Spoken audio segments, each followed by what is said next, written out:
Não sei quantos lembram, há 3 anos e meio atrás, eu estive aqui, passei o final de semana, estava com a minha família, foi distribuído aí um cartão de oração.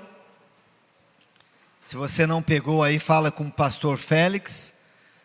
A ideia do cartão de oração é você colocar na Bíblia, colocar na geladeira ou em algum lugar, e toda vez que você olhar lá para a foto, lembrar de interceder, de orar pela nossa família. Então essa é a ideia do cartão de oração. Aqui atrás do cartão de oração tem o nosso contato, tem um telefone celular que é o WhatsApp, o e-mail e o nosso Facebook. Então, muita coisa em termos de atualização, de vídeos, informações, eu sempre coloco lá no Facebook. Então, se alguém quiser informações mais precisas, eu tenho mais, viu, pastor Félix? Tá? Cartão de oração tem aqui, pode pegar. Tá? Até 13h? Até que horas? Tá. Então tem aqui informações, se quiser saber informações mais atualizadas aí, manda um WhatsApp ou acessa lá a página do Facebook, a gente sempre está postando.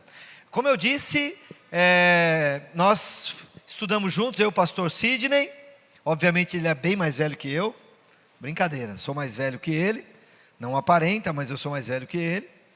E depois desse tempo, Deus trouxe o pastor Sidney aqui para o Marapé, e Deus me levou lá para a minha igreja, lá em São Paulo. Eu fui copastor nos 4 primeiros anos, como pastor de evangelismo e de missões. Depois assumi a igreja e sempre tive convicção do chamado missionário.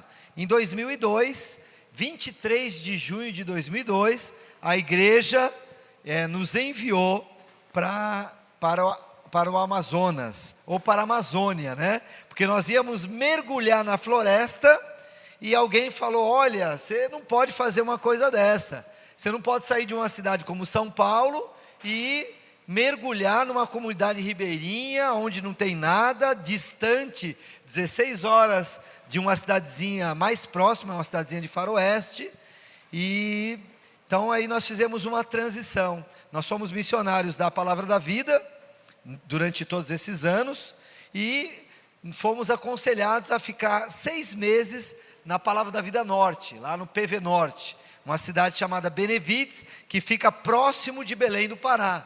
E aí enrolaram a gente, viu, irmãos? Porque era para passar 6 meses, acabamos ficando 4 longos anos. E Deus nos deu 3 filhos. O André nasceu ali em Belém do Pará, o Tiago do meio nasceu já no Amazonas, e o Silas também é amazonense. Nesse tempo aí, depois de 4 anos em Benevides, nós decidimos que já era hora de voltar para o Amazonas, e aí nós então moramos numa comunidade ribeirinha, numa comunidade chamada Comunidade Pedral, no rio Abacaxis, uma comunidade com 10 casinhas, e nós aprendemos nessa fase da nossa vida, que é possível você viver uma vida bem diferente que nós estamos acostumados, porque o pessoal brincava, eu lembro que quando a gente estava na Palavra da Vida, a gente foi fazer uma semana de ministério, lá evangelizando os peões de uma fazenda, no norte do Paraná, numa cidade chamada Santo Antônio da Platina, e o pessoal, a gente era novinho, o pessoal brincava, falava, olha, aquilo ali é uma vaca, você nunca viu uma vaca pessoalmente, porque a gente era de São Paulo, né, e brincava. Então a gente nunca teve intimidade com campo, com animais, com verde, com floresta, com mato, né, mas Deus faz a obra, irmãos, e Deus nos levou nessa comunidade, chamada Comunidade Pedral, e nós pastoreávamos ali 6 comunidades ribeirinhas, e quando nós fomos morar lá, a Bíblia fala que na multidão de conselheiros há sabedoria, e nós fomos pedir conselhos, e o André tinha 1 ano de idade, os nossos 2 filhos mais velhos, eles são adotivos, foram adotados. O do meio aqui, se você olhar, ele já está bem civilizado, mas é um índiozinho. E o mais novo, de 6 anos, ele é biológico. Então Deus nos agraciou com 3 lindos filhos, e o Andrezinho tinha 1 ano. E quando a gente foi pedir conselho para amigos, pais espirituais, pastores, né? O pessoal falou: ó, Genivaldo, você não tem juízo, rapaz. Como é que você vai pegar uma mulher que é de São Paulo, um filho de 1 ano, e vai se aventurar morando no meio do mato, 16 horas da cidade, e se você for picado por cobra, e se acontecer um acidente, malária, jacaré, onça? Irmãos, isso mexe com você. Mas é incrível quando Deus dá convicção, não tem para ninguém, irmãos. Eu fiquei pensando assim, né? Qual é a probabilidade maior da gente morrer na floresta amazônica ou morrer numa cidade como São Paulo? Toda a vida eu fui motoqueiro. Todo dia que eu estava em São Paulo eu via alguém caído, acabado numa moto. E eu lembro quando eu via aquilo, eu ficava impressionado. Aí durante o dia eu andava devagarzinho, mas no outro dia eu já estava chinelando de novo, entrando nos corredores ali. Qual é a probabilidade de você morrer? Não é mais fácil você morrer numa cidade como São Paulo? Um latrocínio, que é um roubo seguido de morte, um tiro de bala perdida, um acidente. E, irmão, se a gente for servir a Deus com medo, a gente não sai de casa. A gente não sai de casa. E nós fomos então morar na comunidade com 10 casinhas, sem shopping, sem televisão, sem água na torneira. À noite não tinha aquele negócio de você falar haja luz, e aí você passa a mão no interruptor lá e acende a luz. Não tinha nada. E deixa eu falar uma coisa para vocês. Foi uma das fases mais maravilhosas da nossa vida. Nós aprendemos que é possível você viver uma vida simples e você ser feliz. Moramos numa casinha de palafita, pequenininha, 2 cômodozinhos apertados. O André dormia, o berço do André ficava aqui, a gente colocava a nossa caminha de casal, e ainda assim a gente era muito rico, porque os ribeirinhos, eles não têm móveis na casa deles, eles têm a rede, e um quartozinho pequeno, você tem pessoas armando rede para tudo que é lado. E uma pessoa, um paulista, no meio da floresta amazônica, é sempre um ponto de interrogação. Sempre as pessoas vão falar: o que esses camaradas vieram fazer aqui? Sempre fica desconfiado. E a vida do missionário na floresta amazônica, irmãos, é uma troca de conhecimento. Nós não podemos chegar lá com aquela pinta de arrogantes, de que nós sabemos tudo, porque na verdade nós somos analfabetos, né, irmão? Estava falando quando foi para os Estados Unidos, contando um pouco da experiência dele. Falou: eu parecia um analfabeto, não sabia nem ligar a televisão, eu gostava porque não entendia nada. Quando a gente entrava numa canoa, para eu fazer a curva, demorava assim o rio inteiro, e o pessoal ficava brincando e dava risada, porque uma criança de 5 anos, que chamam de curumim, uma cunhantã, uma menina, 4 anos já sabe nadar, já sabe pegar uma... Então, irmãos, a gente teve que aprender, descer no mesmo nível que eles, viver uma vida simples, ir caçar com eles, ir para a roça com eles. Tem um mutirão que eles chamam de puxirum. O que é o puxirum? A pessoa vai abrir uma quadra na floresta para plantar mandioca. Aí tem que pegar lá com um machado, derrubar as árvores. Depois de um tempo, ele taca fogo, e aí ele chama os parentes, os amigos, a comunidade, para plantar a maniva. Os homens pegam a enxada e ficam abrindo um buraquinho, e as mulheres pegam a maniva e vai plantando a mandioca. Rapaz, aquilo ali é serviço de peão, irmãos. Eu lembro que no começo eles tinham vergonha, e eles não chamavam a gente, achando que a gente era muito chique, né? E eu falei, não, irmãos, nós queremos ir. E aí quando a gente ia, a gente se arrependia, porque a peia era grande. Irmãos, tinha dia que 6:30, 7 horas da noite, a gente estava desmaiado, dormindo. Só que também o dia começava às 5 horas da manhã. E isso, para nós, o tempo foi passando, e é claro que nós nunca vamos ser um índio, nós nunca vamos ser o ribeirinho. Nós não vamos ter nunca a mira que ele tem. Nós nunca vamos conhecer, como eles conhecem, os atalhos da floresta. Mas esse tempo, morando com eles, muito parecido como eles, isso nos deu condições de entrar na cabeça deles, conhecer a cosmovisão. E de certa forma, de alguma maneira, ser muito respeitado hoje por eles, porque ele fala, o pastor Genivaldo é um dos nossos. É claro que a gente nunca vai ser um deles. Mas eu lembro quando nós chegamos lá, e no outro dia, eu acho que eu tomei a água lá do rio, e eu fiquei doente. O barco da missão, os americanos, eles deixaram a nossa mudança, que era muito pouca. A Mara, minha esposa, pegava uma lista, escrevia o que a gente queria, e depois de 2 meses, 60 dias, o barco voltava para trazer a nossa compra. A gente deixava o cartão do banco, o Chase Manhattan, o Lloyds Bank, não era o Bradescão mesmo, cartão vermelhinho do Bradesco, nem sabia quanto tinha na conta, e eles tiravam o dinheiro, comprava, 2 meses depois,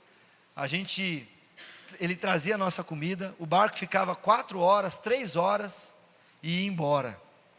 E eu falava para o missionário americano, rapaz, vocês vêm com muita pressa, tem que ficar pelo menos uns 2 dias, porque irmãos, eu falo demais, a minha esposa já fala menos. Eu lembro que eu ficava olhando para a curva do rio, e eu falava assim, Senhor, manda alguém aqui para visitar a gente. Não era fácil não, irmãos. Você morar numa comunidade ribeirinha, 10 casinhas, você mora numa casa de vidro, todo mundo sabe quem você é.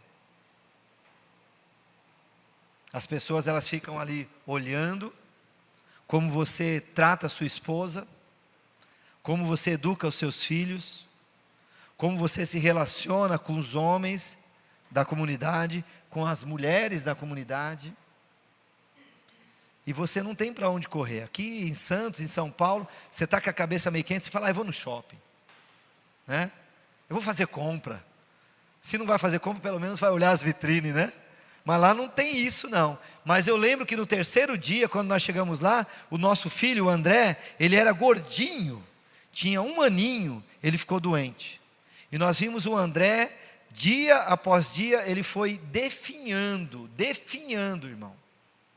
Ele tinha uma febre altíssima. A gente dava ali o antitérmico para ele, tinha que esperar pelo menos aquelas 4 horas, o ideal era 6 horas, mas a gente ministrava o antitérmico, 3 horas depois, a temperatura dele estava lá em cima. A Mara dava um banho, para tentar baixar a temperatura, ele tinha vômitos, diarreia, e a minha esposa colocava ele num edredom e um plástico por cima, ele ficava peladinho ali. E eu falava assim, se eu for para a cidade, eu nem sei para onde era. A missão dava para nós, usufruto, né? Uma voadeira, um bote de alumínio com motor de 15 HP. E essas 16 horas, a gente conseguia chegar na cidadezinha mais próxima em 4 horas. Mas eu nem sabia aonde que era a primeira semana nossa. Eu lembro quando eu via meu filho naquela situação, eu ia lá para trás da casinha lá, ia lá numa trilhazinha que tinha atrás de casa, eu ia chorar lá embaixo, para minha esposa não me ver chorando, para você mostrar que você era forte, né? E aí lá na minha mente, parecia que eu escutava aquelas vozes assim falando, rapaz, você é doido, vai levar tua família no meio do mato, e malária, e onça, e doenças, como é que você vai fugir de lá? E aí o inimigo ficava ali naquele momento, cutucando, falando, você trouxe tua família aqui para matar eles aqui. E aí a gente orava, ajoelhava, clamava a Deus, nosso filho ia piorando. E eu lembro que no 5º dia, eu falei para minha esposa, se amanhã o André não melhorar, nós vamos sair daqui e vamos para a cidade. E sabe qual era a minha preocupação? Era o testemunho. As pessoas olhar e falar assim: ah, lá o missionário lá, ó, chegou hoje, já vai embora amanhã. Irmãos, a gente preocupado com a opinião das pessoas. Mas quando a gente viu o nosso filho naquela situação, eu falei: não, eles podem pensar o que for, pode falar o que for, nós vamos embora daqui. Vamos levar o nosso filho para a cidade, depois a gente volta. E graças a Deus, nosso filho foi melhorando, até que não precisou sair da comunidade. As pessoas foram se convertendo. Tinha outros missionários da missão que estavam ali a 5, 6 horas distante. A cada 3, 4 meses a gente passava na casa de um e ficava um dia, 2 dias, e tinha um tempo ali de refrigério. E as pessoas foram se convertendo ali, com os outros missionários as pessoas foram se convertendo também. O trabalho foi crescendo e Deus foi honrando. Eu lembro quando nós saímos de São Paulo, irmãos, nós saímos assim, debaixo de chuva, brigado assim, que a igreja queria segurar a gente. A igreja falou: mas nós não temos pastor, e o pastor que nós temos vai embora agora para o Amazonas. Eu falei: mas irmãos, está na ata lá, de 10 anos atrás, aqui agora quando eu fui consagrado no ministério pastoral, 5 anos atrás, está na ata, a gente ia para o campo missionário. E a igreja então entendeu que era hora. A igreja ficou 2 anos sem pastor. 2 anos sem pastor, nossa igreja aqui em São Paulo. Nos 2 anos sem pastor, a igreja melhorou. Acho que a gente estava até atrapalhando. Irmão, você não tem uma bola de cristal para saber o que vai acontecer lá na frente. Sabe o que passava na nossa cabeça? A gente está num ministério confortável, na nossa casa, na nossa família, na nossa igreja, e vamos nos aventurar no meio da Amazônia. E se der errado? Nós vamos voltar envergonhados, todo mundo vai falar: está vendo? Eu não falei? Nós só tínhamos uma coisa, e tínhamos que nos segurar a essa coisa, era a certeza que Deus queria que a gente fosse. E nós passamos 4 anos no PV Norte, Deus nos deu êxito, passamos ali esse tempo na floresta, Deus deu fruto para nós, e aí chegou no momento, talvez um dos momentos mais difíceis, que eu falei para minha esposa: a gente precisa ir embora daqui agora. Nós precisamos procurar uma cidadezinha, e nós precisamos fundar uma escola, capacitar, treinar esse pessoal, porque a gente vai perder esse pessoal. Sabe quando você sente que o pessoal está a 1000 por hora, aceitou Jesus, a gente está ali discipulando, mas precisa agora de uma fase, uma outra fase, que era treinar, capacitar esse povo, para eles fazerem o trabalho sozinho. Porque nós estamos ali, uma hora a gente vai embora, uma hora a gente morre, e o trabalho vai morrer com a gente. Então a gente tem que saber a hora certa de passar o bastão. E a minha esposa falou: mas nós estamos aqui com 6 comunidades, se a gente for embora, ninguém vai querer morar aqui. E isso já tem 12 anos, irmãos. 12 anos. Sabe quantos casais nós temos lá? Nenhum. Ninguém quer morar no meio do mato, não, irmãos. Você pega esses seminaristas da Palavra da Vida, eu sou obreiro da Palavra da Vida. Sou obreiro da Palavra da Vida, não sou missionário, obreiro. Mas quando a gente vai pregar lá no seminário, aqui em Atibaia, você dificilmente vai encontrar alguém hoje que quer morar recém-casado, recém-formado, no meio do mato. O pessoal quer pastorear a igreja grande, quer falar, quer pregar para estádio, para multidões, mas muita gente não quer falar de Jesus para uma pessoa, para uma famíliazinha, para uma comunidadezinha, porque Ribeirinho não dá status, não dá ibope, irmãos. Ribeirinho é um povo que é largado pelas nossas autoridades. Você não tem educação lá, não chega a saúde lá, mas todo tipo de tranqueira chega. As coisas boas não chegam, mas a droga chega, a prostituição chega, a pedofilia chega, a violência chega, e ninguém quer ir para lá. Lá em Manaus você tem igrejas de 4, 5 mil membros, e muitas igrejas não querem atravessar o Rio Negro para falar de Jesus do outro lado. Então é um desafio. Irmãos, ore pela salvação dos ribeirinhos.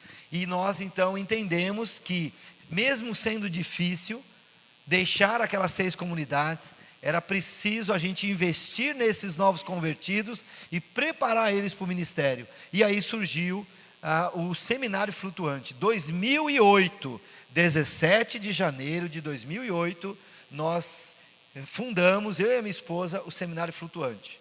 O ano passado, há um ano atrás, nós comemoramos 10 anos de Seminário Flutuante. E aquilo que era um ponto de interrogação, hoje é um ministério consolidado. Formamos 2 turmas. Dessas 2 turmas, hoje, nós temos vários pastores indígenas, vários pastores ribeirinhos, que fazem um ministério melhor do que nós, porque nós não podemos fazer o que eles fazem. Alguns rios indígenas, nós queremos entrar e a FUNAI proíbe. E os nossos alunos, eles podem entrar porque eles têm sangue indígena. E os nossos alunos que são pastores hoje, eles falam, vocês podem proibir o missionário de entrar, mas nós não. Nós não. E é impressionante o que Deus tem feito na Amazônia, irmãos. Eu entendo que é um privilégio ter um missionário aqui falando, dando seu testemunho. E a oração é essa, que vocês possam cada vez mais abrir, dar espaço para missionários que venham da África, que venham da Ásia, que eles compartilhem, porque Deus é tremendo. Agora, se você quer ver o que Deus tem feito, você tem que pegar um avião e ir lá. E você vai ver ao vivo e a cores o que Deus tem feito. Porque tudo na Amazônia chama atenção. É ou não é, pastor Félix?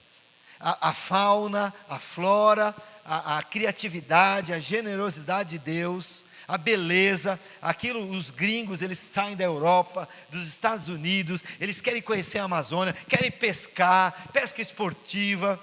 E eu vou dizer para você, se um dia você tiver o privilégio de visitar a Amazônia, não vá com o pastor Félix não, vem com a gente.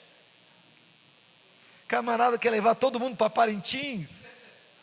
Brincadeira, irmãos, pode ir com eles. Mas se quiser conhecer o nosso trabalho, eu vou falar uma coisa para você. Eu não sou profeta, nem filho de profeta, mas eu ouso fazer uma profecia aqui. Você vai ficar impressionado com o que você vai ver. Mas o que você vai ficar impressionado não é com a beleza da floresta amazônica, nem os rios. Você vai ficar impressionado com o que Deus tem feito de melhor, que é a transformação das vidas dos habitantes da floresta. Isso é o que mais impressiona no Amazonas. Deus tem sido generoso. E há 3 anos atrás, quando nós estávamos aqui, voltando para a Amazônia, nós estávamos orando para Deus, Senhor, será que nós vamos ter uma 3ª turma? E nós estávamos orando por 20 alunos, Deus deu 45. Eu falei para minha esposa, a gente tem um problema agora, a gente não tem condições de sustentar 45 alunos. E a minha esposa falou, ué, mas nós não oramos? E como é que você vai fazer agora? Vai falar, você não, você também não, você pode ficar. Como é que é essa seleção? E nós entendemos que se Deus deu 45 alunos, que Ele ia dar condições para a gente sustentar 45 alunos. Nós estamos indo para o último ano, quase 4 anos. Nunca deixamos um módulo por fazer por falta de dinheiro, irmãos. Esses alunos têm se formado e o Seminário Flutuante é a porta de entrada para o índio e o ribeirinho que quer ser missionário da Missão Seara. A Missão Palavra da Vida é uma organização americana e gringo e floresta amazônica não combinam muito bem. Então nós fundamos em 2004 a Missão Seara, que é um braço da Palavra da Vida, mas é uma missão brasileira.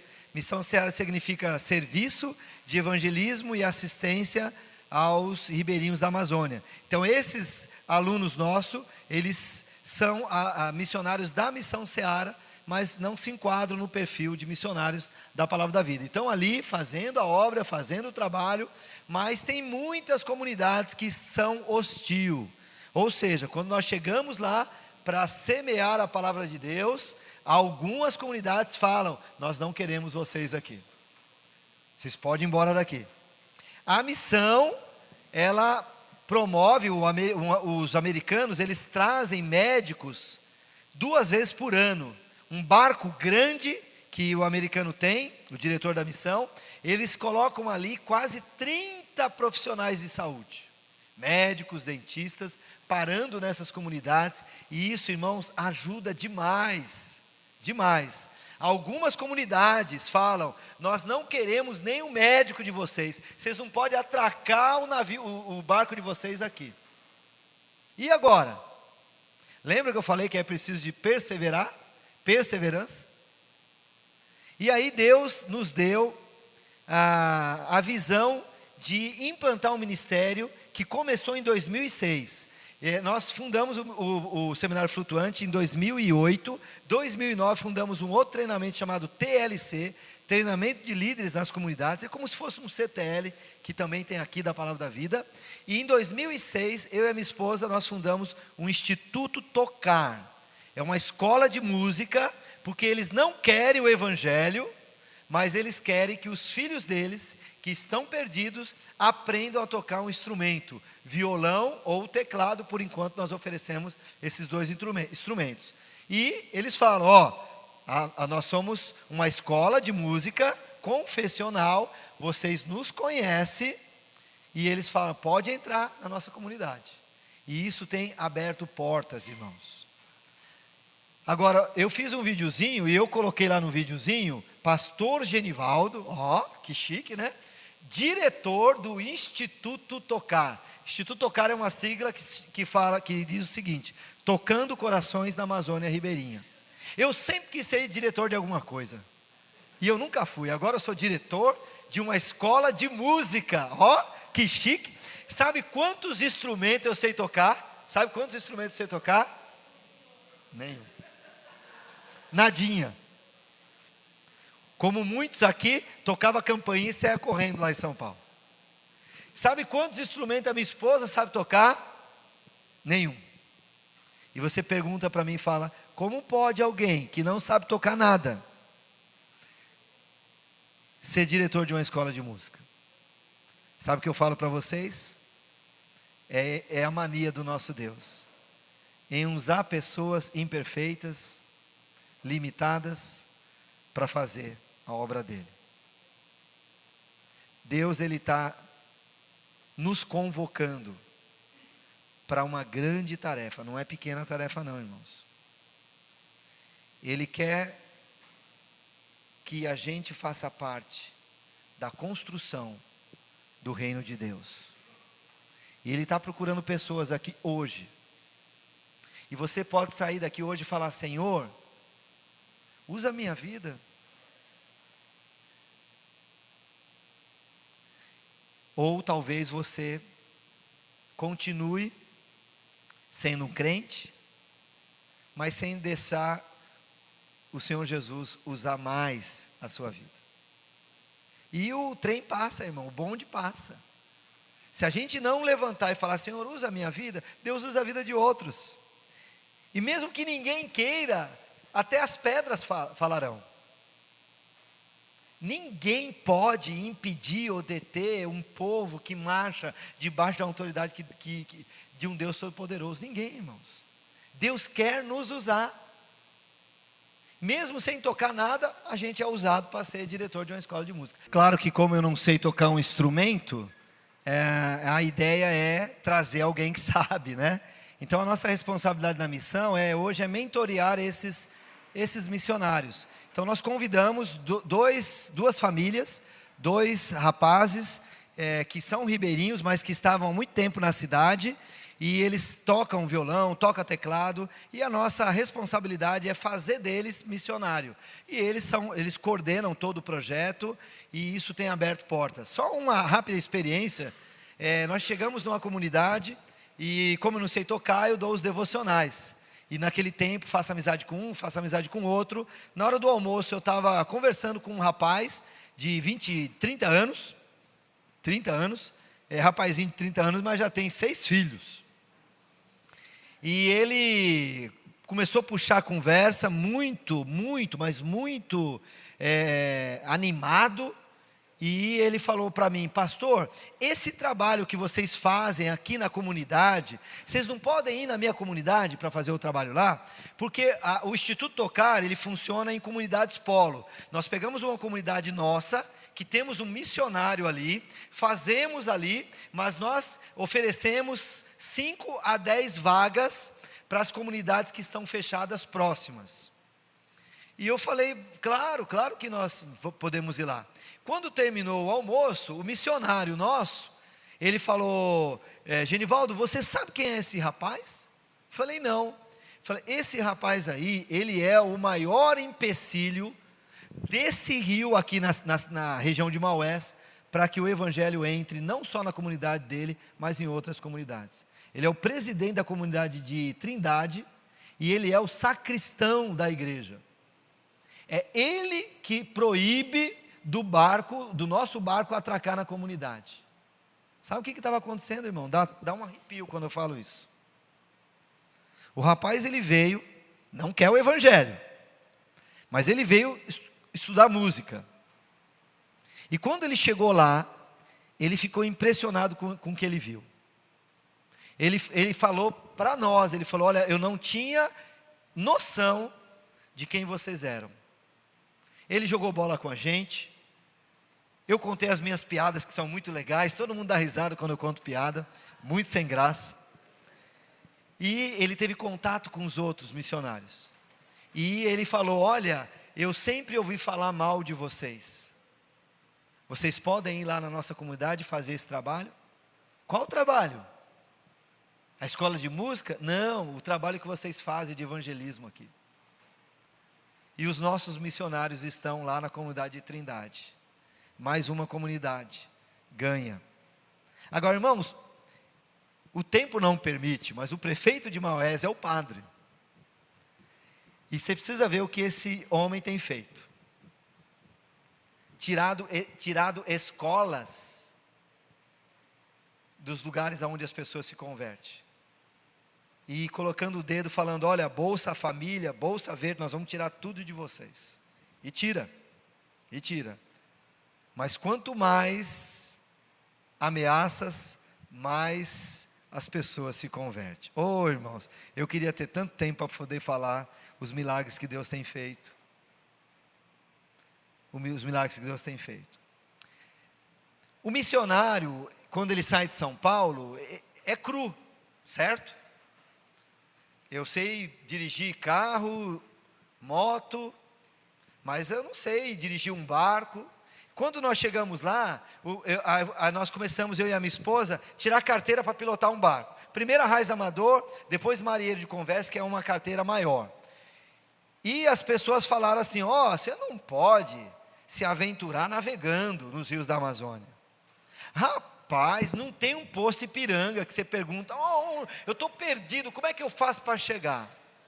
Irmãos, quando a gente começou a navegar, a gente chegava em situação que a gente chorava de não encontrar saídas. Mas passou. E hoje a gente está ensinando a amazonense a navegar nos rios da Amazônia. Eu e a minha esposa fizemos enfermagem, técnico de enfermagem, fizemos manutenção de carro, tudo curso técnico, né? A minha esposa fez corte e costura, fez cabeleireiro, eu fiz marcenaria, tiramos a carteira para pilotar um barco. O que é isso, irmãos? São ferramentas, são meios para atingir o coração do ribeirinho. O seminário flutuante não é um fim em si só. Escola de música não é o fim, é um meio para a gente ir falar do evangelho. E aí eu lembro a primeira vez que eu cheguei para minha esposa e falei: meu amor, nós vamos comprar um aviãozinho e eu vou aprender a pilotar um avião. Ela olhou para mim e falou: agora você quer pilotar um avião?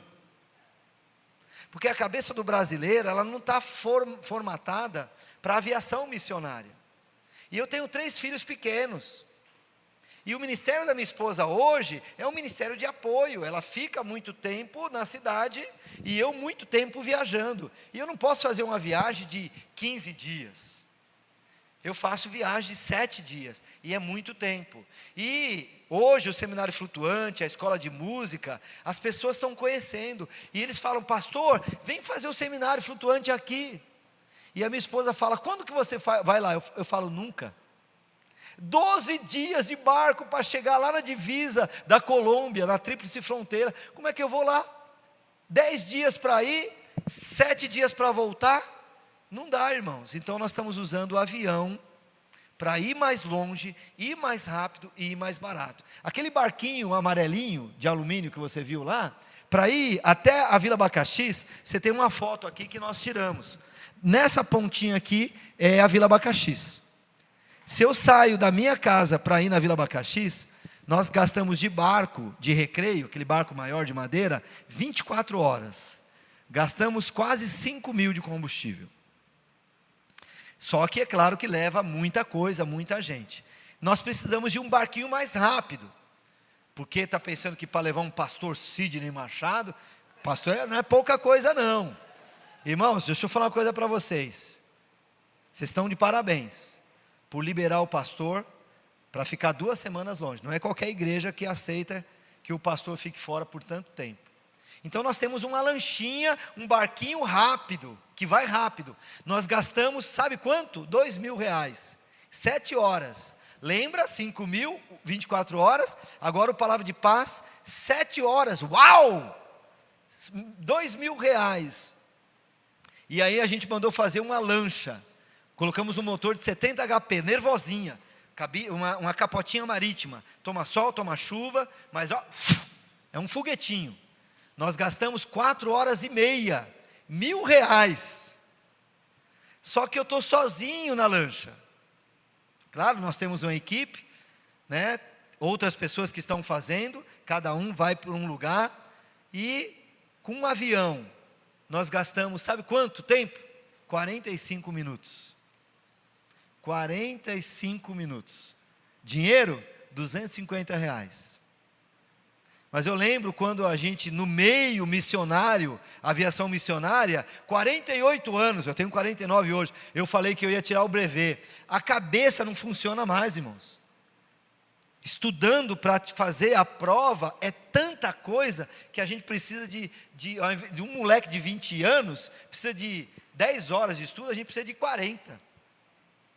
Então, irmãos, deixa eu falar uma coisa para você. Nós estamos sujeitos até aprender a pilotar um avião para falar do Evangelho.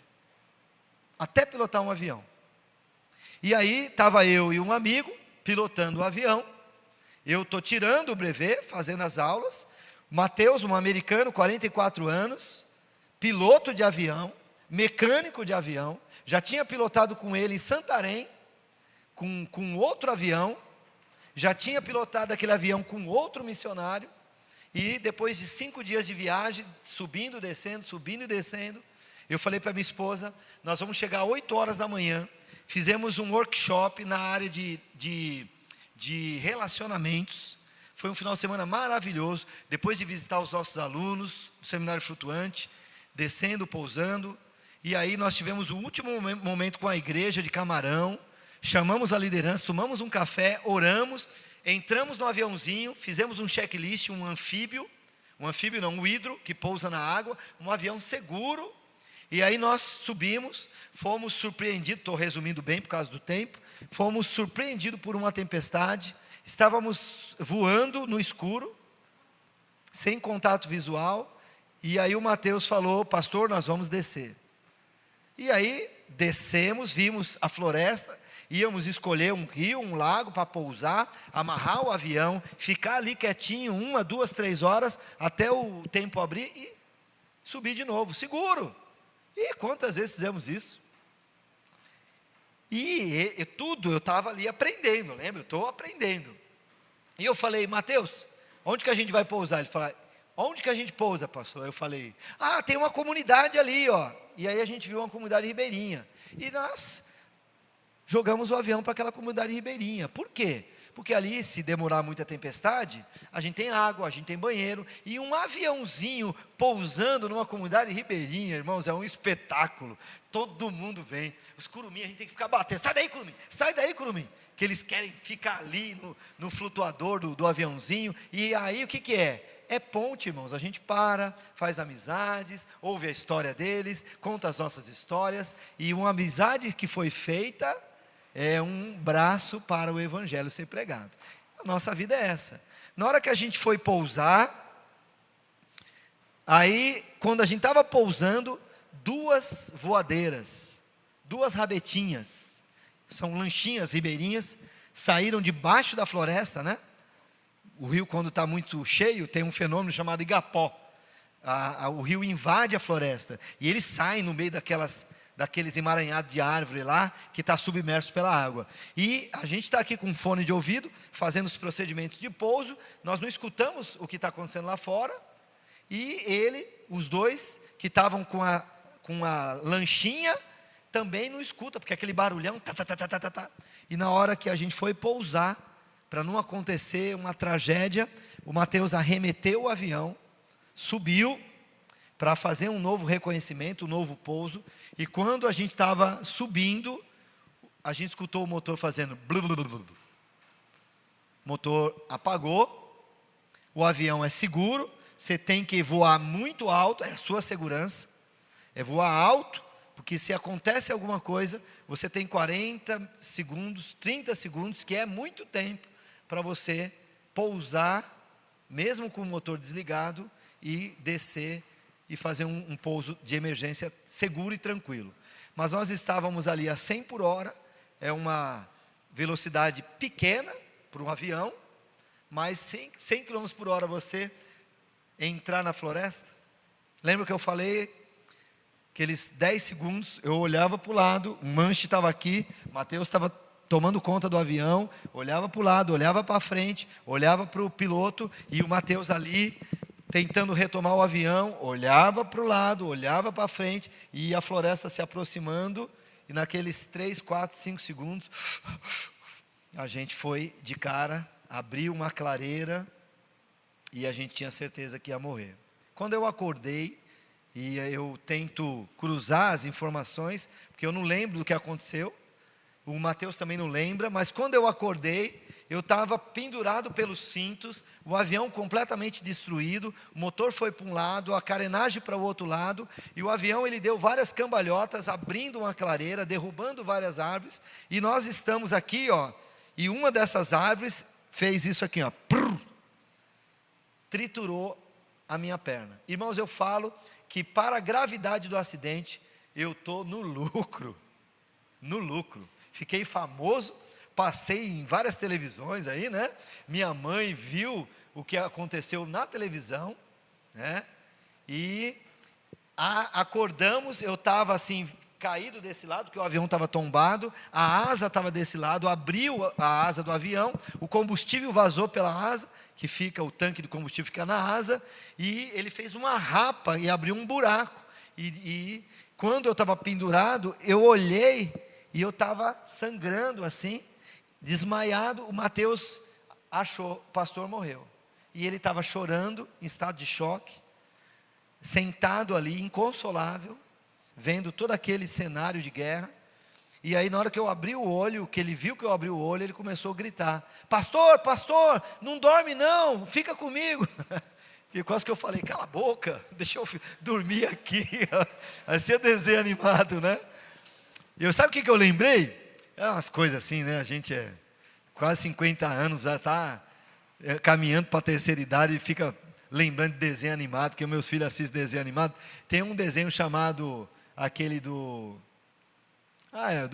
urso panda, que ele é o Kung Fu Panda lá, né?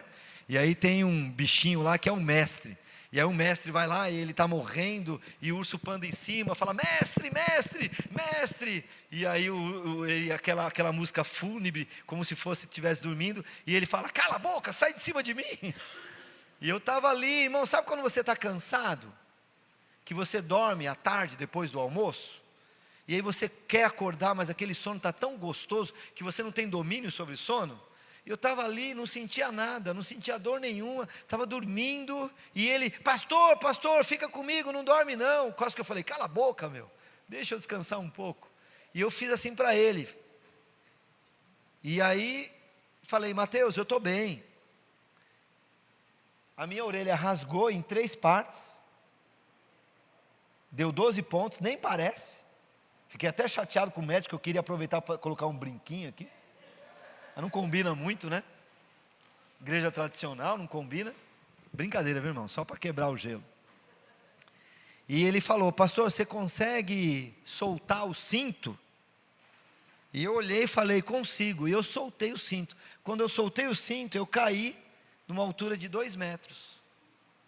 Irmãos, essa cena foi a cena que mais me impressiona. Aonde eu caí. O avião, ele estava completamente retorcido, todo de alumínio, e na hora que eu caí no meio daqueles alumínios retorcidos, e eu fiquei embaixo, eu caí, e aquele alumínio retorcido ficou em cima de mim, e eu fiquei pensando, como que um alumínio desse não rasgou o meu pescoço, o meu corpo. Do lado tem 3 barras de alumínio, que é chumbado, o cockpit do avião, onde a gente pilota o avião, para o flutuador aonde pousa. E se soltou, e essa barra estava solta como uma lança. Eu caí a 20, 30 centímetros de uma lança, e eu fiquei olhando aquela lança, eu falei, como aquilo não atravessou o meu corpo? Hoje a gente vai montando o quebra-cabeça, e eu vejo assim, sabe, os detalhes, e Deus assim, como se Deus falasse para nós, ó, vocês vão cair de um avião, vocês vão sofrer um acidente, mas eu vou livrar vocês, eu vou poupar a vida de vocês, porque Deus fez isso o tempo todo. Eu estava no hospital já em Manaus, e alguém falou para mim, pastor, você sabe qual é o nome da comunidade que vocês caíram? Falei, não, Comunidade Cristo Rei. Comunidade Cristo Rei. Quando a gente estava entrando, eu tinha certeza, nós vamos morrer. Acordei, e eu falei para Mateus, o pior já passou. Nem imaginava o que estava por vir ainda. E aí quando eu caí, eu comecei a ficar embaixo daquela cachoeira de combustível, e eu comecei a gritar, porque eu achei que fosse explodir o avião, que estava muito quente, e ele me tirou, e quando eu caí, essa perna aqui, ó, ela ficou ferida, mas não quebrou nada, e essa perna, o pé estava desse lado aqui, ó, e o pé estava tudo torto, deu para ver que tinha quebrado tudo o pé, e esse lado aqui estava tão virado, que parecia que a pele ia se romper, de tão esticado que estava, e eu falei, ó, eu quebrei o fêmur, e eu não estou sentindo nada, eu pensei que eu tivesse paralisado. E na hora que ele me tirou para levar num lugar mais alto, para tirar daquele combustível do avião, que é muito forte, na hora que ele me tirou e emparelhou a minha perna, aí eu senti aquela dor do fêmur. E foi uma dor horrível, mas eu fiquei feliz, porque eu senti minha perna. E eu falei, rapaz, você não tem um apito para apitar? Porque a gente viu que quando a gente fez o voo de reconhecimento, para ver onde a gente ia pousar, que as casinhas e as pessoas viram a gente. Mas nós entramos a 100 por hora, 10 segundos. E eu falei, quanto tempo alguém vai chegar para resgatar a gente? E ele falou, eu tenho um apito, mas eu não vou encontrar nada nessa destruição toda. Ele começou a gritar, socorro, socorro. Aí meia hora, 40 minutos depois, a gente sentiu de longe alguém falar, e ele gritava, socorro, socorro, e aquele foi ficando mais próximo, e de repente começou a chegar 2, 4, 6, mais de 10 homens, adolescentes, jovens, com um facão, abrindo a floresta, e eu falei, opa, agora a gente está bem.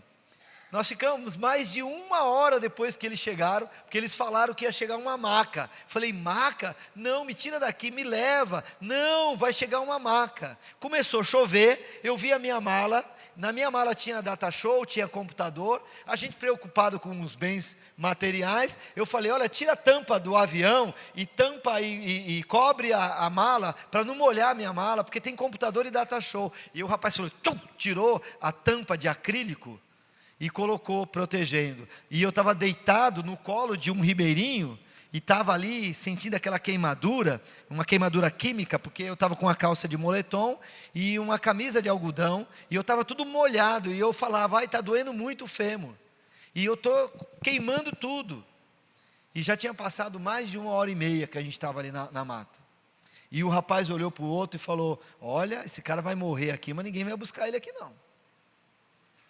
Um amigo meu da Suíça ligou para mim e falou, Genivaldo, como é que foi o resgate? Foi um helicóptero no meio da floresta, com um cesto grande? Falei, rapaz, isso aí é lá na Europa, isso aí é Nutella, né? O missionário raiz eu fui num pau de arara, e aí na hora que ele falou, não vai vir ninguém, eu falei, meu filho, abre a minha mala, pega a rede, me coloca na rede, por favor, tem misericórdia, me leva para um hospital. E eles me tiraram, tinha muita gente ali, me colocaram lá na rede. Cada vez que eu movimentava a perna, eu sentia aquela dor horrível. Embaixo estava anestesiado, não sentia nada. Mas o fêmur, ele rompeu de maneira muito, muito grossa, quebrou de maneira muito grossa. E o médico, ele fala assim, pastor, olha a sua radiografia. O médico incrédulo, ele fala assim, eu não sei o que o senhor está fazendo aqui. Que o senhor caiu do avião, era para ter morrido, não morreu.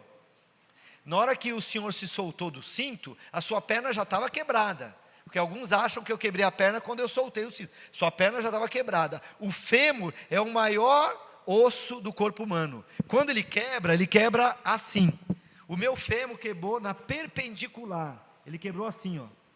O meu fêmur, ele fez uma espécie de uma lança. Ele fala que o comum deveria, na hora que eu caí, despenquei do cinto, o osso ter varado a minha pele, e eu ter morrido, numa fratura exposta, sangrando. Eu falo para ele, eu sei, por que eu estou aqui, eu sei o que eu estou fazendo aqui. Irmãos, eu não sei tudo, por que Deus permitiu, algumas coisas eu sei, eu quero continuar fazendo isso. Eu quero continuar servindo a Deus. Não abro mão disso. Eu não vejo a hora de estar de novo num barquinho, num avião. E as pessoas falam, mas você vai ter coragem de pilotar um avião? Eu não vejo a hora. A verdade é que eu não sei o que vai acontecer esse ano, o ano que vem. Não sei se eu vou voltar a andar. Preciso dessa perna para fazer o trabalho lá. Não sei. Mas aonde eu estiver, eu quero estar servindo a Deus. Eu quero estar falando para os outros, vale a pena servir a Deus. Deus é bom. Irmãos, eu não quero passar de novo pelo que eu passei.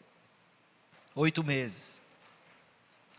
Eles me tiraram e eles começaram a discutir se eles iam me carregar no caminho que eles vieram, ou se eles iam abrir uma outra picada, porque eles falaram, aqui é mais perto, e eu falava, vamos embora gente, vamos ir embora daqui, e eles ficavam discutindo ali, e eles falaram, vamos sair por aqui, e 4, 5 começaram a abrir a mata, os galhos, aquelas árvores menorzinhas, e uns 3, 4 de um lado, uns 2, 3 do outro lado, e era muito apertado, e eles ficavam batendo, e minhas costas começaram a raspar naqueles tocos que eles fizeram, e a dor era horrível, e eu tentava pegar o punho e levantar, para não sentir aquela dor raspando, e na hora que eu levantava, eu sentia aquela dor rasgando, que era a dor do fêmur. Quando nós chegamos no rio, tinha uma lanchinha já esperando, entrou tanta gente para sair na foto, que a lanchinha era até poderosa, mas ficou, eu devia ter jogado uns 6 ali, né, para a lanchinha ir mais rápido. Chegamos numa estradinha, e eu fiquei olhando, deitado, ficava olhando, falei, cadê a ambulância? 2h30, não tinha ambulância, tinha um pau de arara, uma pampinha, sabe aquela da Ford, a pampinha? Tinha um banquinho de madeira, para sentar 2 pessoas aqui, 2 aqui, e levava as pessoas para a cidade, 38 quilômetros. Como eu era maior que a Pampinha, a caçambinha da Pampinha, ele segurava no meu pescoço para eu não cair para esse lado. E eu ficava olhando, vendo a estradinha. E o camarada chinelando. E chegava numa hora que dava uns espasmos. Eu perguntei para o médico, o que era aquilo? E eu ficava tremendo todo. Ele falou, é uma reação natural do corpo que estava em choque. Mas eu não sentia a dor. Eu sentia a dor do fêmur, da queimadura. E eu ficava tremendo. E quem olhava para mim achava, esse aí vai bater as botas logo, logo. E o Ribeirinho não tem muito jeito assim, né? Estratégia. Então, quando chegou na hora, o cara estava correndo tanto, pegando tanto buraco, e eu não aguentava mais, eu estava com muito frio. E eu falei para o rapaz, meu amigo, está muito longe. Ao invés dele falar, não, está chegando, ele falava, nossa senhora, a gente não chegou nem na metade.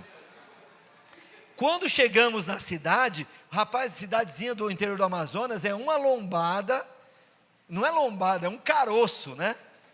E ele passava por cima daquilo lá, e quando chegou no hospital, na cidade de Nova Olinda, nós conhecemos Nova Olinda. Lembra que eu falei que a gente morava 18 horas? Da cidade de Nova Olinda. Quando nós chegamos, eu acho que a metade da cidade estava no hospital. Aqui, se acontece um acidente, o pessoal não é curioso, né?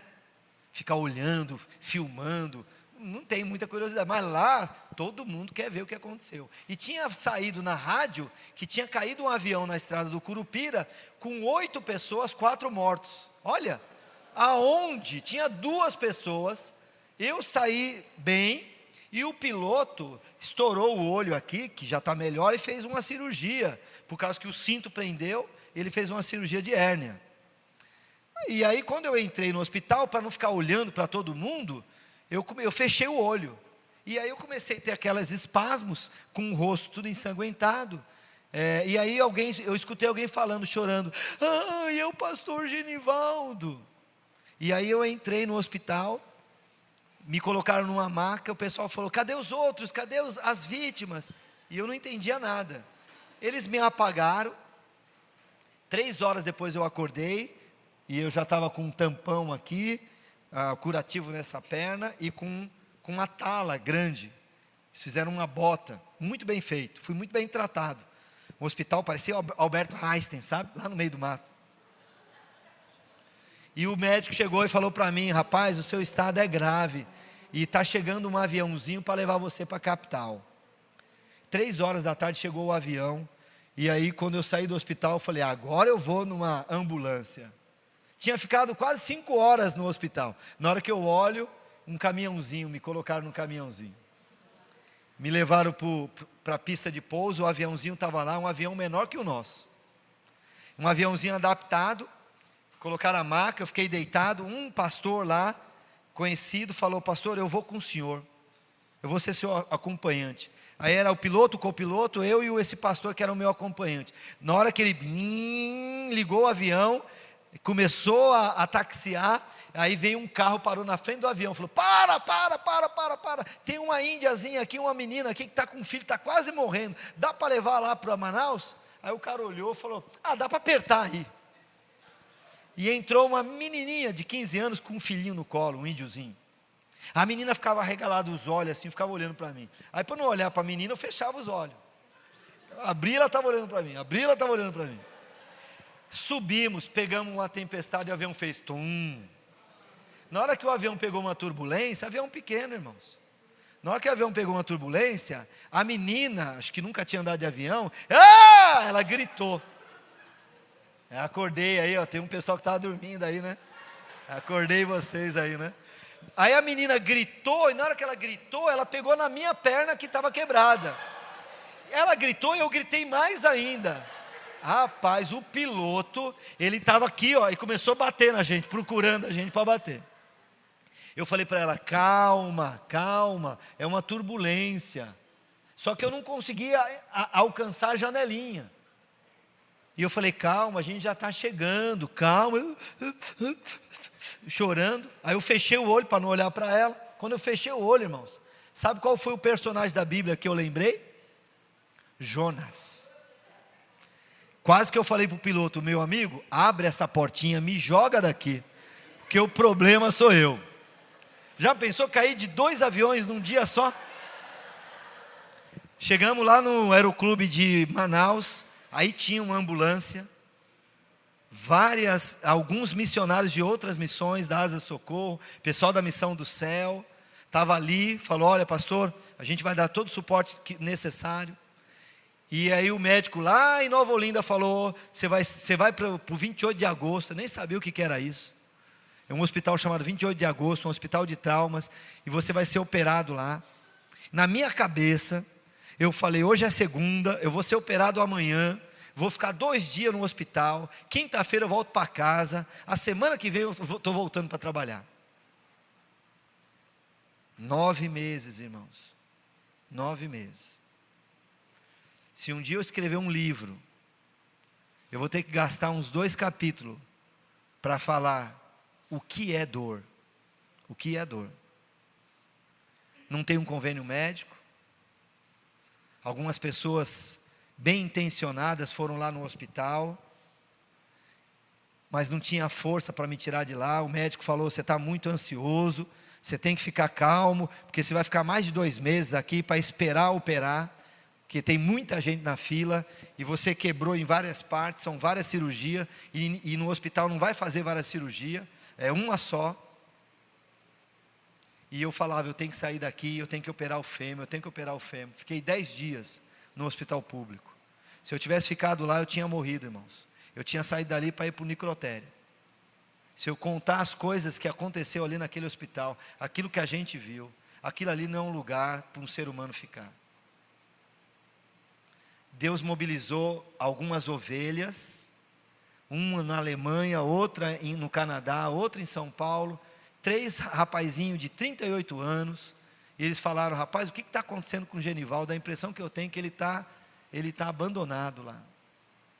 E esses amigos, olha, faça o bem, sem saber a quem, porque isso volta, viu, irmãos? 3 menininhos de 8 anos, que a gente investiu na vida, os pais separando, a gente ali, aconselhando. Hoje homens, médico, no Canadá, engenheiro, na Volkswagen lá na Alemanha, o outro na Avenida Paulista, eles montaram um grupo de amigos no WhatsApp, amigos do Genivaldo, começaram a depositar dinheiro. Um depositou R$50, outro 200, outro 1.000, outro 10.000. Em uma semana tinha R$60 mil. Gastamos mais de R$70 mil, aquilo que nós pagamos para fazer a cirurgia. Me tiraram de um hospital público, me levaram para um hospital particular. E eu fico pensando em tudo que eu passei. Quão difícil foi, mas Deus amenizou e me proporcionou um tratamento mais humano, mais digno. Quando fez a primeira cirurgia, o médico falou para mim: olha rapaz, eu estava perdendo você na mesa de cirurgia. Você é ruim de morrer mesmo, hein? Caiu, não morreu, caiu da árvore, não morreu, e você estava morrendo aqui no centro cirúrgico. Soltou, depois fez exames, soltou uma gordura, pegou uma corrente sanguínea, foi parar no pulmão. Estava batendo as botas. Isso são as palavras dele. O médico anestesista estava sentado com um fone de ouvido. Quando ele olhou, ele viu o nível de saturação, foi aquele Deus nos acuda. Quando eu acordei, 2 dias depois, eu estava numa UTI, entubado. E aí eu falei: eu quero falar com o meu médico, 4 horas depois meu médico chegou, eu falei: olha, você tem que me tirar daqui, eu não tenho convênio, eu sou particular, não tenho dinheiro, R$3 mil. Quando eu acordei, eu já tinha que pagar R$6 mil. No outro dia, R$9 mil, no outro dia 12, no outro dia, tim, ticá, era assim. Eu vou resumir bem que o tempo já foi embora, irmãos. Num dos dias na UTI, meu coração estava pesado. De madrugada, um senhor na minha frente, ele surtou. E ele começou a falar tanto palavrão. Fazia tempo que a gente não é mais acostumado, né? Que eu não tinha ouvido tanto palavrão tanta coisa feia. E aquele homem começou a surtar e xingou, e ele tirou o lençol e começou a chegar gente da UTI para conter ele, amarraram ele. Alguém chegou e já aplicou uma injeção, um sossega-leão. E na hora que ele tirou o lençol, eu vi pela primeira vez as pernas dele. Ele tinha 2 toquinhos, as 2 pernas amputadas, uma amputação antiga. E eu ficava, tudo bem? E ele não queria muita amizade. Só aquele dia que eu vi as pernas dele amputadas. E naquele dia eu chorei, na madrugada, naquela noite eu chorei, pedi perdão para Deus. Falei, Senhor, eu poderia ter morrido, não morri. Eu poderia ter ficado paralítico, não fiquei. E as minhas pernas aqui, eles iam amputar a minha perna. Isso aqui está maravilhoso. Queimado aqui, queimou minhas costas. No hospital, eles colocaram uma fralda, e quando tirava aquelas bolhas da queimadura, aquele velcro fazia... E alguém chegou para mim e falou, olha, eu passei por uma situação parecida como essa. Fiquei 1 ano no hospital. 1 ano deitado. Mas eu queria falar uma coisa para você. Vai passar. Não teve um dia que eu não lembrei o que esse pastor falou para mim. Estava pregando na igreja Batista do Bacaxeri, em Curitiba, uma igreja de 2 mil membros. E alguém chegou para mim e falou para mim, o senhor sabe quem eu sou? E eu falei para aquele molecão, 35 anos, falei, rapaz, não fala uma coisa dessa para missionário não, porque é muito cruel, né? Você sabe quem eu sou? Ele falou, você foi meu conselheiro no acampamento de 94, lá no PV Paraná. E aí hoje ele é pastor, um dos pastores da primeira igreja batista de Curitiba. Foi para o Egito, ser missionário. Sonhou, orou pelo Egito. Quando ele chegou no Egito, 1 mês ele descobriu que estava com câncer. Voltou para Curitiba, desenganado, ficou 1 ano numa cama. Deus o curou, ele faz aquele tratamento de 5 anos, de manutenção. E ele falou para mim, Genivaldo, eu sei o que você está passando. Eu sei a dor que você está passando. Eu sei que quando você olha para essa janela, você tem até isso, ele falou, você quer dar fim na sua vida. Sabe o que você querer dar fim na sua vida e não poder? Ser paralisado, alguém tem que limpar você, trocar a tua fralda. Depois de 3 meses, 2 pessoas me colocavam numa cadeira de banho e me dava banho. E olha como eu estou hoje. E esse pastor, que foi meu acampante há tanto tempo atrás, ele falou, vai passar. E está passando. Está passando. Irmãos, como Deus é bom. Eu queria que vocês orassem pela recuperação. Eu vou tirar agora essa semana uma radiografia, 2 meses e meio depois, estou na expectativa de ver se calcificou um pouco, porque o médico falou, olha, você adquiriu um problema, uma doença chamada síndrome do maléolo medial, e o teu osso nunca vai colar. Mas ele falou que ele ia me colocar para andar em 6 meses, 9 meses eu não estou andando. Deu para perceber? Ele pode falar o que for, mas ele não tem domínio sobre isso. O que eu quero, irmãos? Como um filho de Adão, pecador que eu sou, eu quero descansar no Senhor. E eu quero voltar a andar. E eu falei, Senhor, eu quero voltar a andar. Mas se um dia eu não voltar a andar, Deus ele sabe. O médico falou, você vai ter que fazer tanta cirurgia, daqui a 10 anos você vai ter que fazer uma outra cirurgia. Eu falei, você está de brincadeira, meu amigo, daqui a 10 anos eu vou estar zerado, eu vou estar com o corpo glorificado, porque no andar da carruagem, Cristo não vai demorar 10 anos para voltar não, aí esses ferros todos vai tirar, e lá no céu eu vou estar zerado. Eu acho que eu vou andar, eu creio que eu vou andar, mas se eu não andar, eu estou no lucro. Sabe o que acontece comigo? Você não, é comigo. Você é bem diferente de mim.